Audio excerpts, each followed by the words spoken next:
This is for Math 1710, Section 3.2 on synthetic division.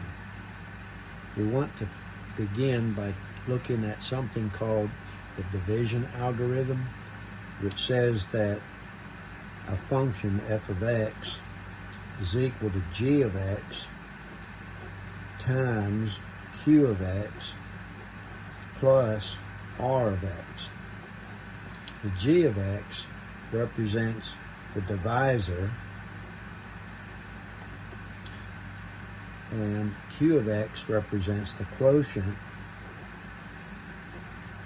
and r of x represents any remainder, and that remainder can be 0. The g of x, f of x, and r of x are all polynomials, and g of x and q of x are of lesser degree than f of x. And g of x is degree of 1 or more. R of x, as I said, can be 0, or it can be a degree less than the degree of g of x. I'm going to begin with a numerical example of 49 divided by 8. We're used to writing this as 8 divided into 49. It will go 6 times, and then we multiply the 6 times the 8 and get 48. Subtract and get 1, where 1 is the remainder, and we can write it remainder 1, or we can write it 6 and 1/8. So that means that 49 is equal to 8 times 6 plus 1. 8 would be the divisor, 6 would be the quotient, and 1 would be the remainder. So any polynomial can be written as the divisor times the quotient plus any remainder. We're going to now do a polynomial example where you have the expression 3x cubed minus 2x squared minus 15, all that in parentheses, divided by the binomial x squared minus 4. So we'll put the x squared minus 4 in the divisor location. Inside we'll do 3x cubed minus 2x squared, and since there's no x term, we'll put 0x to hold the place value, and then minus 150. Now we're going to use the first term of this binomial as like a trial divisor. So we'll divide the x squared into 3x to the third, like this. And that gives us 3x. And we'll put that above the x term inside there, above that x term. Then we'll multiply this 3x back times the divisor, and we'll get 3x cubed minus 12x, and to put it in the right column, we'll put the 12x under the 0x. And I'm going to put a minus out here in parentheses, which will indicate that we're going to subtract each column. So 3x cubed minus 3x cubed, of course, cancels. Negative 2x squared minus 0 would be still negative 2x squared. 0 minus a negative 2x would give us plus 2x. And then bring down to minus 150. I want to take the trial divisor into negative 2x squared, so negative 2x squared divided by x squared would equal negative 2. And put that up here by the 3x. And we'll multiply back, and we'll get negative 2x squared plus 8, which we'll put under the minus 150. So put a subtract in parentheses. So this cancels, bring down to 2x. Negative 150 minus 8 would be negative 158. Now, x squared will not go into 2x, so this then will be our remainder. Remainder 2x minus 158. Or we could write it as 3x minus 2 plus the expression 2x minus 158, all of that over what we divided by, which is x squared minus 4. So we can write it this way or this way. And the way we write it will depend on the way we're asked to write it. Now, synthetic division is really a shortcut method for dividing a polynomial by a first degree binomial. Notice it has to be in the first degree. This one was not in the first degree, but the synthetic division shortcut requires that x be to the first power. And so we use the expression x minus k to represent any binomial to the first degree. In order to be able to divide synthetically, the coefficient of x has to be 1. We do not use any variables when we do our division like we did back here in this example. And we do use 0 if there's any missing coefficients for any missing variables or powers of variables. So the first thing that we do is to set the divisor equal to 0 and solve for x. And I'm going to actually do these steps as we do an actual example. So our example is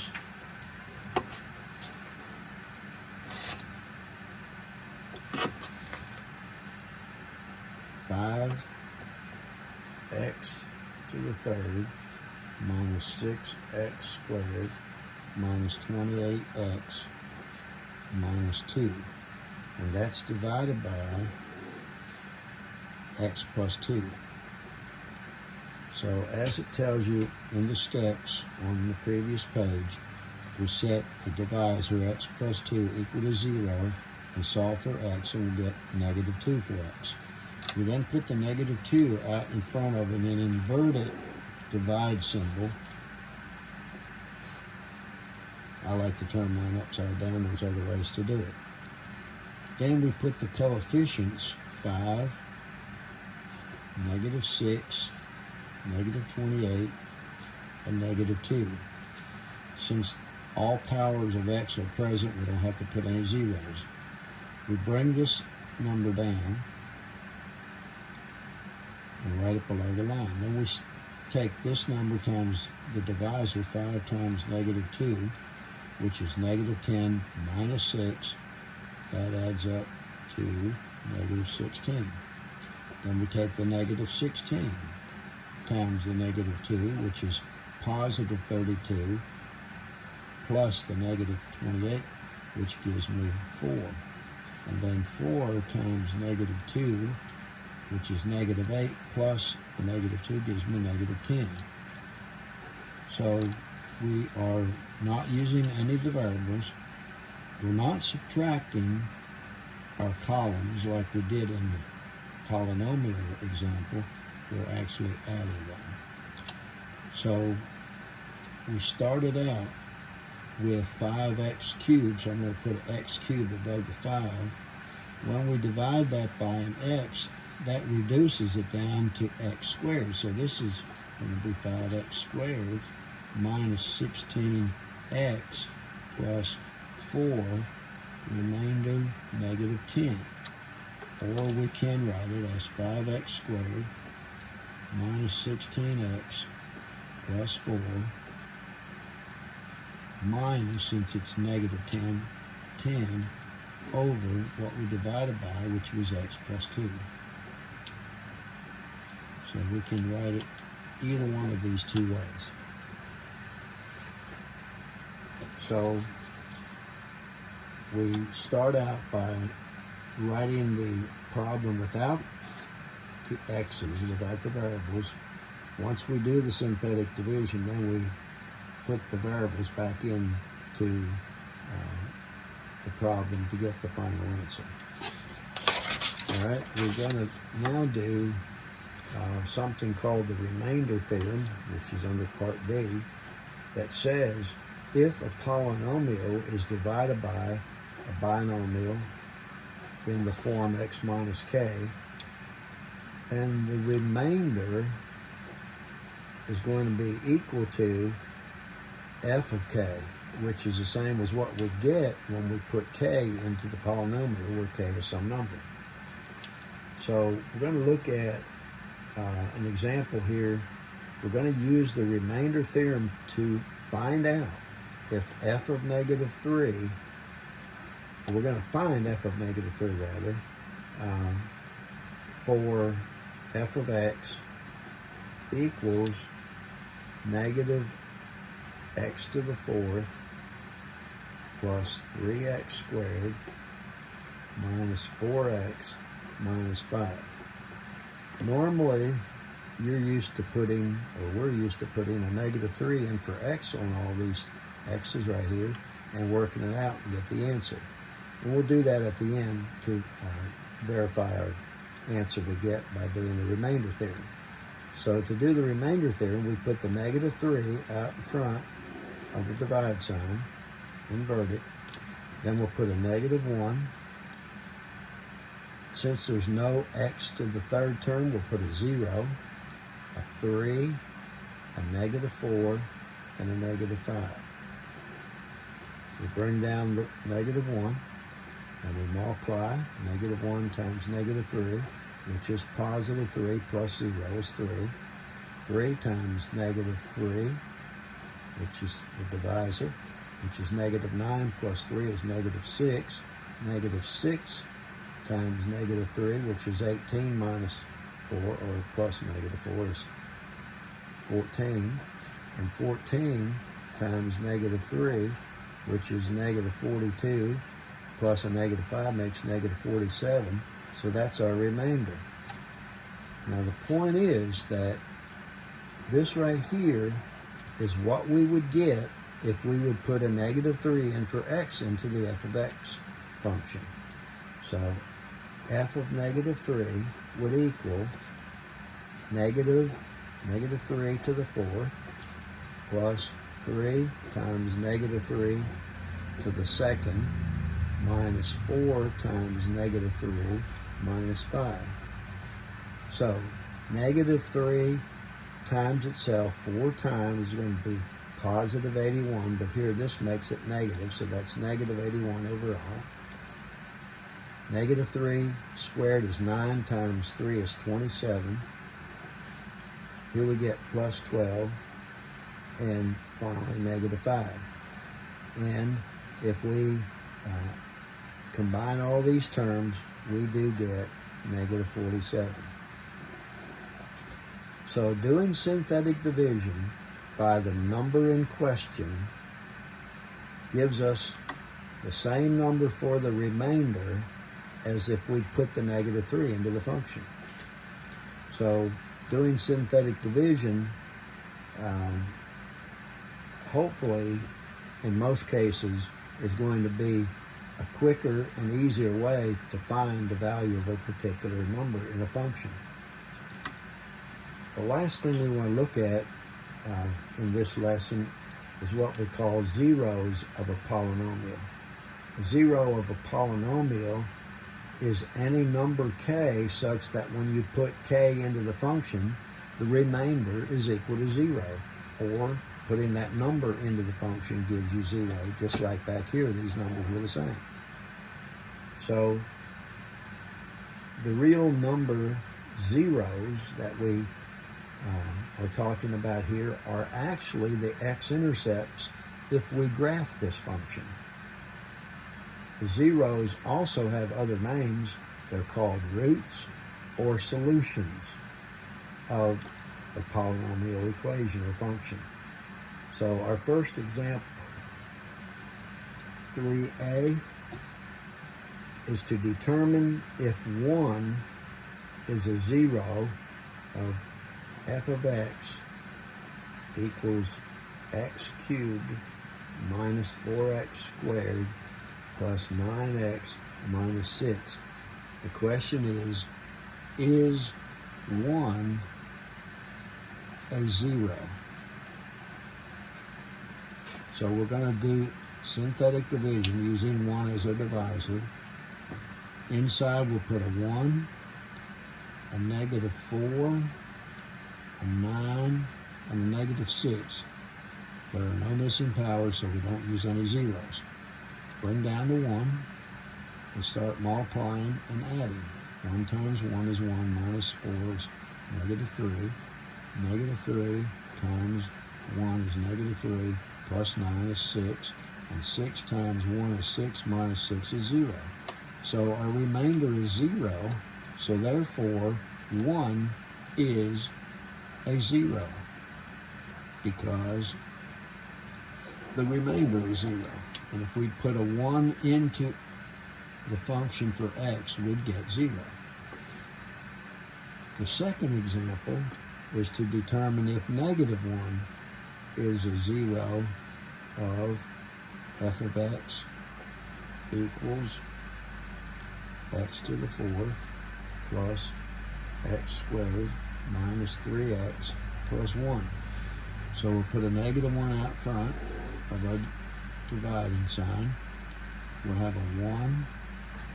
There's no x cubed, so I'll put a 0. And then a 1 for x squared, a negative 3, and a 1. Bring down to 1 and multiply times the divisor. 1 times negative 1 is negative 1 plus 0 is negative 1. Negative 1 times negative 1, the divisor again, is positive 1 plus 1 is 2.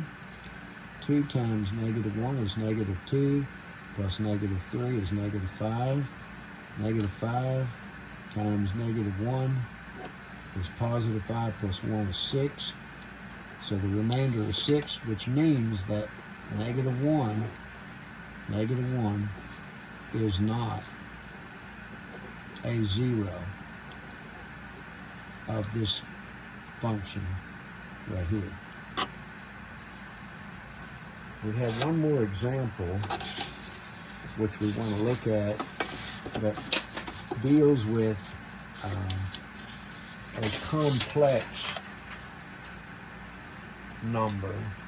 So our example is determine, for part C, if 1 plus 2i, is that a 0 of f of x equals x to the 4th minus 2x squared,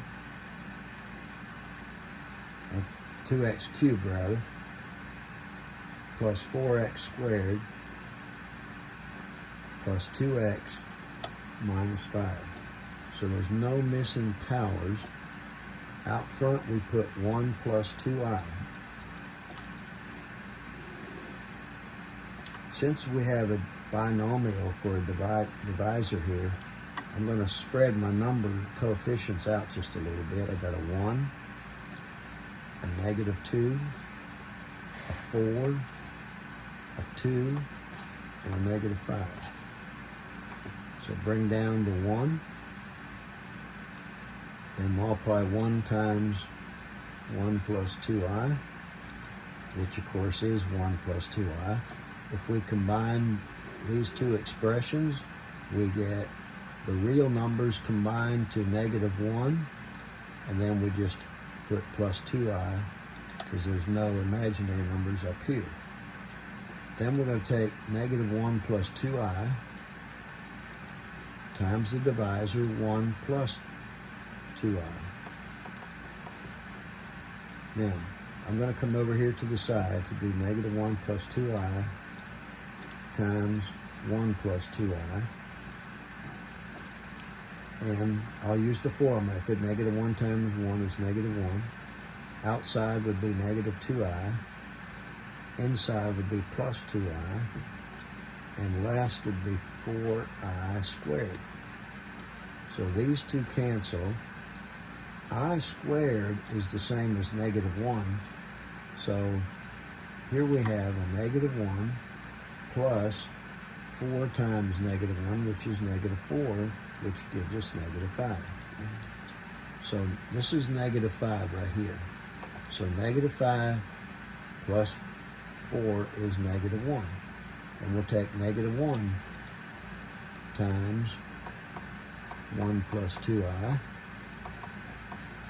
which is negative 1 minus 2i.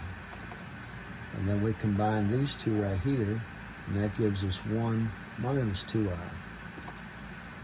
Now we're going to take 1 minus 2i times the divisor 1 plus 2i. So we'll do that down here, 1 minus 2i times 1 plus 2i. Doing the FOIL method, 1 times 1 is 1. Outside is plus 2i. Inside is minus 2i. And last is minus 4i squared. So these cancel. The I squared is the same as negative 1. So that gives me 1 minus 4 times negative 1, which gives me positive 4 here, so that equals 5. So our number here is 5. And we combine the 5 and the negative 5, and we get 0 for the remainder. Since the remainder is 0, that means that 1 plus 2i is a 0. Now, I do want to tell you that we can do these multiplications of these complex numbers on the calculator. So, I'm going to turn on my calculator, and I'm going to use parentheses just like I did here. Negative 1 plus 2. To get the I go second and decimal point, and that puts an I on the screen. Close the parentheses. Open parentheses for the second expression. 1 plus 2 second decimal to get the I. Hit enter, and we get negative 5, which is the same as we got right here. So we can use the calculator to do our binomial multiplications using the complex numbers using I on the calculator.